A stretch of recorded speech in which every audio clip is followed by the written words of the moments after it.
अस्सलाम वालेकुम रहमतुल्लाहि व बरकातहू। नजरीन कराम, अब्दुल गफूर मुगल। आज जो मेरी वीडियो नजरीन कराम वो है उस्ताद के मुतालिक। नजरीन कराम, इस दुनिया में हर एक प्रोफेशन है, वकील हैं, जज हैं, दुनिया के हर एक प्रोफेशन है नजरीन कराम, लेकिन सबसे आला जो प्रोफेशन है वो है उस्ताद का। क्योंकि उस्ताद के मुतालिक मैं आपको बताऊं कि मेरे नबी करीम सल्लल्लाहु अलैहि वसल्लम ने इरशाद फरमाया कि एक हदीस का मफहूम है कि बेशक मुझे मुहल्लम बनाकर भेजा गया है। यानी कि उस्ताद का जो मुकाम अल्लाह रब्बुल इज़्ज़त ने और मेरे नबी ने दिया है वो इतना आला मुकाम है। अगर नजरीन कराम हम अगर उस्ताद का अदब नहीं करेंगे, हम अगर उस्ताद का एहतराम नहीं करेंगे, तो फिर हमारे लिए जो कामयाबी है ये फिर मुमकिन नहीं है, ये नामुमकिन है, ये बहुत मुश्किल हो जाएगी। इसलिए जो तरक्की याफ्ता कौमें हैं, उनमें जो अपने उस्ताज़ा को जो कदर देती हैं, वो जिस निगाह से अपने उस्ताज़ों को देखती हैं, वो उसी तरीके से नाज़रीन कराम फिर उनको वो सिला भी मिलता है। लेकिन हमारे मुल्क पाकिस्तान में नाज़रीन कराम उस्ताज़ा की जो वैल्यू है, वो अगर मैं आपको बताऊं वो बिल्कुल सिफर है। सिफर वैल्यू की वजह से वो क्या करते हैं, फिर ये कौम दिन ब दिन तरक्की की तरफ गमजान होने के बजाय ये रिवर्स लग जाती है। और फिर एक टाइम ऐसा आता है, ये लोग जो हमारे लीडर हैं, जो हमारे हुक्मरान हैं, ये लोगों से नहीं बल्कि जाके दूसरे मुल्कों से ये भीख मांगते हैं और दूसरे लोगों से ये चंदा मांगते हैं।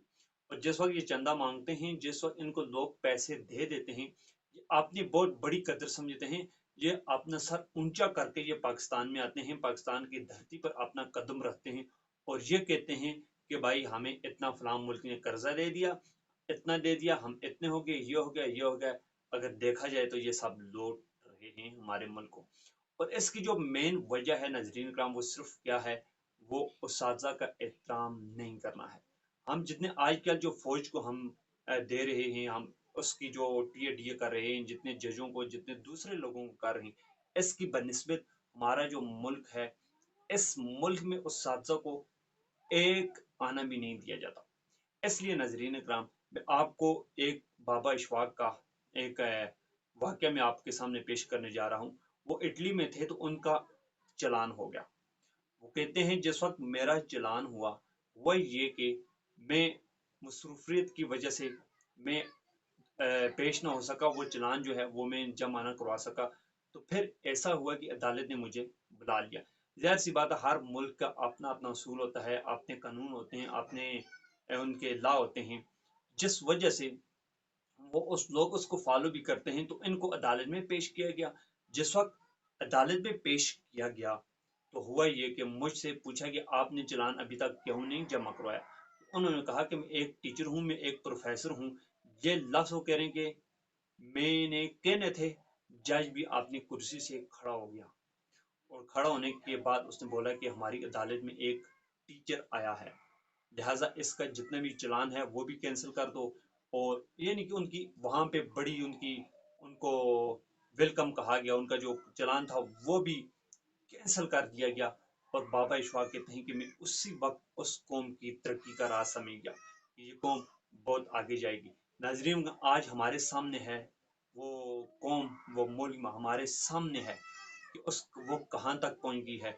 और हमारे मुल्क में टीचर को घसीट के, टीचर को एक दो नंबर जो पुलसा होता है नाजरीन माजरत के साथ, वो आके जो उस टीचर से पढ़ा होता है उसका ज़हन में अदब भी नहीं होता।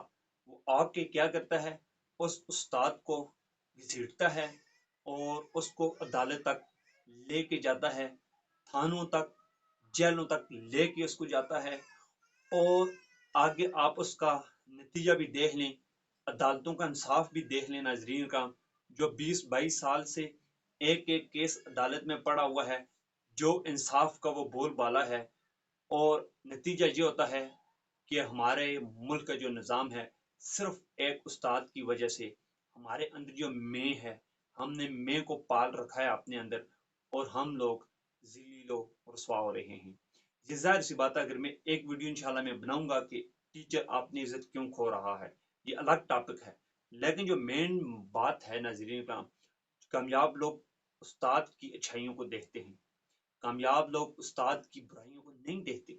جو ان کے اندر اچھائیاں ہوتی ہیں ان کا عزت و احترام کرتے ہیں، بس سمپل بات. وہ چاہے بے شک ہو، استاد جانے، اس کا رب جانے. آپ خود ایک اندازہ لگا لیں، جس معاشرے کے اندر اگر ایک استاد کو اتنا ویلکم کریں، کوئی بھی ملک ہو، استاد ہو، چاہے وہ کوئی معاشرہ ہو، چاہے وہ کوئی بھی ہو، آپ یہ اندازہ لگا لیں کہ پھر اس معاشرے کا استاد کتنا اعلیٰ ہوگا. ظاہر سی بات ہے لوگ مجبور کرتے ہیں اس کو اعلیٰ بننے کے لیے. اس لیے ناظرین کرام، اپنے استاد کا ادب کریں، اپنے استاد کا احترام کریں. اگر ہم سب اپنے استاد کا احترام کریں گے تو یہ ہمارے لیے کامیابی کا باعث بنے گا.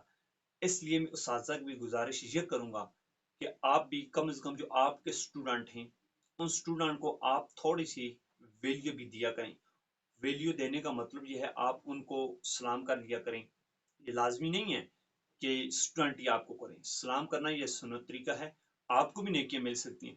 سلام کرنے سے آپ کی جو عزت ہوگی اسٹوڈنٹ کے دل میں اور زیادہ ہوگی، اور کہ اسٹوڈنٹ آپ کو برا بھلا نہیں کہے گا بلکہ آپ کی عزت کرے گا. آپ اگر کسی کو سلام کریں گے، پہل کریں گے، تو آپ کی عزت میں اضافہ ہو جائے گا. اس لیے اساتذہ اکرام بھی تھوڑے سے وہ اپنے ٹی ختم کر کے اپنے اس لیول پہ ان کو بھی آنا چاہیے. نہیں ہے کہ وہ نہیں آئیں، وہ بھی آئیں، تھوڑا سا وہ نیچے کی طرف آئیں، تھوڑا سا وہ بھی اپنے اسٹوڈنٹ کو ویلیو دیں، عزت دیں. نہیں تو ہمارے معاشرے میں کیا ہوتا ہے، ایک استاد ایسے چلا جاتا ہے جیسے وہ کوئی پولیس والا ہے یا کہ جیسے وہ کوئی تفتیشی ہے. تو اس لیے تھوڑا سا استاد کو بھی اپنا رویہ چینج کرنا چاہیے. اس سے استاد کی عزت اور بڑھے گی. میں امید کرتا ہوں آج کی ویڈیو آپ کو پسند آئی ہوگی. Thank you.